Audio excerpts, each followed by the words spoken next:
नमस्कार, आप सभी देख रहे हैं लोकमत राजस्थान। मैं हूं प्रियंका। नजर डालते हैं ताज़ा खबरों की ओर। पाकिस्तान के प्रधानमंत्री शहबाज शरीफ ने नूर खान एयरबेस पर भारतीय हमले की बात कबूल कर ली है।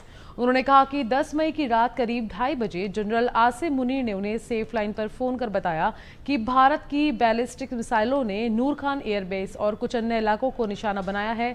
शरीफ ने शुक्रवार रात दावा किया है कि पाकिस्तान की वायुसेना ने देसी तकनीक और आधुनिक उपकरणों का इस्तेमाल कर देश को बचाया। चीन से मिले जेट्स का भी इस्तेमाल किया गया। इधर भारत के रक्षा मंत्रालय ने शुक्रवार को बताया कि 9 और 10 मई की रात पाकिस्तान की तरफ से हुए हमले को भारत एयर डिफेंस सिस्टम आकाश तीर ने नाकाम किया था। ये पूरी तरह से स्वदेशी डिफेंस सिस्टम है। ये तीनों सेनाओं के पास मौजूद है। केंद्र सरकार सभी दलों के सांसदों के साथ डेलीगेशन को विदेश भेजेगी। हर टीम में 5-5 सांसद होंगे। इनमें से एक सांसद ग्रुप को लीड करेगा। संसदीय कार्य मंत्रालय ने शनिवार को टीम लीडर्स के नाम जारी किए गए।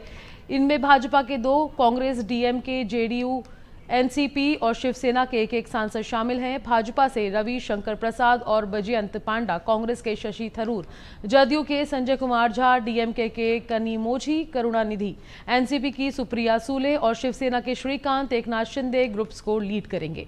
सांसदों का डेलीगेशन इस महीने के अंत में दुनिया के बड़े देशों, खासकर संयुक्त राष्ट्र सुरक्षा परिषद के सदस्य देशों का दौरा करेंगे। वहां ऑपरेशन सिंदूर और आतंकवाद का मुकाबला करने के लिए भारत का दृष्टिकोण बताएंगे। सांसदों की टीम बताएगी कि ऑपरेशन सिंदूर के तहत भारत ने पाकिस्तान के खिलाफ एक्शन क्यों और कैसे लिया। लोकसभा में नेता प्रतिपक्ष और कांग्रेस सांसद राहुल गांधी के खिलाफ 2 एफआईआर दर्ज की गई हैं। उनके साथ कांग्रेस के कई अन्य नेताओं पर भी केस दर्ज किया गया है। ये मामला बिहार के दरभंगा जिले के अंबेडकर कल्याण छात्रावास में बिना प्रशासनिक अनुमति का उल्लंघन करते हुए आयोजित जनसभा को लेकर दर्ज किया गया है। एफआईआर दर्ज किए जाने के बाद राहुल गांधी ने कहा, ये सब मेरे लिए मेडल है। मेरे ऊपर पहले से ही 30-32 केस दर्ज हैं। वहीं कांग्रेस अध्यक्ष मल्लिकार्जुन खड़गे ने जेडीयू बीजेपी सरकार पर तानाशाही का आरोप लगाते हुए कहा, क्या दलितों, पिछड़ों और वंचितों से बात करना संविधान विरोधी है? क्या उनकी शिक्षा और रोजगार की बात करना अपराध है? उन्होंने कहा कि राहुल गांधी को शिक्षा न्याय संवाद कार्यक्रम में भाग लेने से रोका गया, जो तानाशाही की चरम सीमा है। पाकिस्तान से भारत का तनाव भले ही कम हो गया हो, लेकिन भारत में अशांति फैलाने के एजेंडे पर पाक की खुफिया एजेंसी आईएसआई अभी भी काम कर रही है। जानकारी के मुताबिक आईएसआई ने युद्ध विराम की घोषणा के बाद खालिस्तान समर्थकों को उकसाना शुरू कर दिया है, जिससे कि भारत में कोई बड़ी आतंकी वारदात को अंजाम दिया जा सके।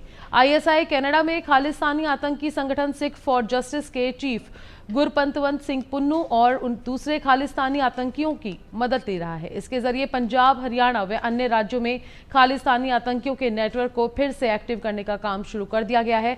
खालिस्तानी आतंकियों की साजिश भारत में पुलिस थानों, सेना व सरकारी प्रतिष्ठानों को निशाना बनाने की है। साजिश को अंजाम देने के लिए बीते कुछ दिनों में एक नया पैटर्न देखने को मिला। अब फरार खालिस्तानी आतंकी अब फिर से भारत आने लगे हैं ताकि यहां किसी बड़ी आतंकी वारदात को अंजाम दिया जा सके। खुफिया एजेंसियों ने इसको लेकर देश की सभी सुरक्षा जांच एजेंसियों को आगाह किया। ऑपरेशन सिंदूर के दौरान भारतीय वायुसेना ने दुश्मन के एयर डिफेंस कवच को तोड़ने की ऐसी नायाब तरकीब अपनाई थी, जिसे इस संघर्ष की बड़ी उपलब्धि के तौर पर हमेशा याद रखा जाएगा। भारतीय वायुसेना ने असली फाइटरों जेट की जगह डमी फाइटर जेट का इस्तेमाल किया था। इसके लिए अनमैन्ड एरियल व्हीकल्स का सहारा लिया गया था। डीआरडीओ के लक्ष्य और ब्रिटिश वंशी यूएवी को जेट जैसा दिखाने के लिए वजनी बनाया गया। इसमें इंफ्रारेड सिग्नेचर जोड़ा गया ताकि पाकिस्तानी वायुसेना को लगे कि असली फाइटर आ रहे हैं।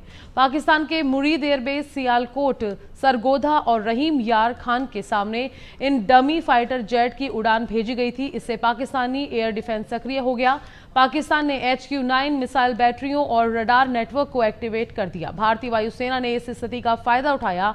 हेरॉप ड्रोन्स ने पाकिस्तानी मिसाइल बैटरियों और रडार साइट्स को नष्ट कर दिया। इसके चलते पाकिस्तानी वायुसेना बिना रक्षा कवच के रह गई थी। मध्य प्रदेश के मंत्री विजय शाह और डिप्टी सीएम जगदीश देवड़ा के बाद अब पूर्व केंद्रीय मंत्री और मंडला से भाजपा सांसद फग्गन सिंह कुलस्ते ने विवादित बयान दिया है। उन्होंने आतंकियों को अपना कहकर संबोधित किया। कुलस्ते ने कहा कि सेना ने पाकिस्तान के जो हमारे आतंकवादी हैं उन्हें मुंह तोड़ जवाब दिया है। कांग्रेस के प्रदेश अध्यक्ष जीतू पटवारी ने सोशल मीडिया पर कुलस्ते का वीडियो शेयर करते हुए लिखा, कैबिनेट मंत्री विजय शाह और डिप्टी सीएम जगदीश देवड़ा के बाद अब पूर्व केंद्रीय मंत्री और मंडला से सांसद फग्गन सिंह कुलस्ते ने आतंकियों को अपना कह दिया। प्रधानमंत्री नरेंद्र मोदी जी क्या भाजपा सोची समझी रणनीति के तहत मेरे मध्य प्रदेश की छवि खराब कर रही हैं। मुंबई के छत्रपति शिवाजी महाराज इंटरनेशनल एयरपोर्ट और ताजमहल पैलेस होटल को ईमेल के जरिए बम से उड़ाने की धमकी मिली है। इस धमकी में आतंकी अफजल गुरु और सेवकू शंकर की फांसी को अन्यायपूर्ण बताया है। ये मेल मुंबई एयरपोर्ट पुलिस की आधिकारिक ईमेल आईडी पर भेजा गया है। मुंबई पुलिस ने कहा है कि सुरक्षा एजेंसियों को हाई अलर्ट कर दिया गया है और पूरे मामले की गहराई से जांच की जा रही है।